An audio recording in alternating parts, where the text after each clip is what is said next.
Friends అందరికీ నమస్కారం. ముందుగా అందరికీ సైకిల్ దినోత్సవ శుభాకాంక్షలు. ఈ రోజు సైకిల్ కోసం కొన్ని ఫ్యాక్ట్స్ అయితే తెలుసుకుందాం. మొదట సైకిల్ ని స్విఫ్ట్ వాకర్ లేదా డైసిన్ అని పిలిచేవారు.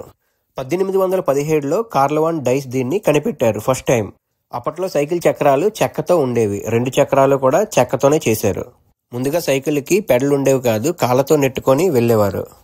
తర్వాత 1860లో పియరీ మిచాక్స్ మరియు పియరీ లాల్మౌంట్ ముందు ఒక పెద్ద చక్రం పెట్టి దానికి పెడల్ పెట్టి క్రాక్ డ్రైవ్ పెట్టి వెలోసి ప్యాడ్ ని కనిపెట్టారు. ఇది మొట్టమొదటి యాత్రిక సైకిల్ గా గుర్తింపు పొందింది. మరికొందరు దీన్ని మోడిఫికేషన్ చేశారు. ఎలా అంటే చెక్క చక్రాలు పెట్టి ఇనప పెడలు పెట్టి సైకిల్ ని ముందుకి తొక్కేలాగా మోడిఫికేషన్ అయితే చేశారు.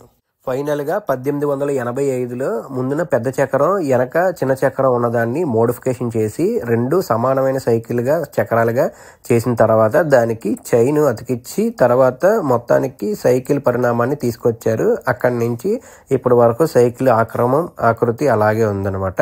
ఇది సైకిల్ గురించి కొన్ని ఫ్యాక్ట్స్. వీడియో నచ్చితే లైక్ చేయండి, షేర్ చేయండి, సబ్స్క్రైబ్ చేసుకోండి. Thank you for watching.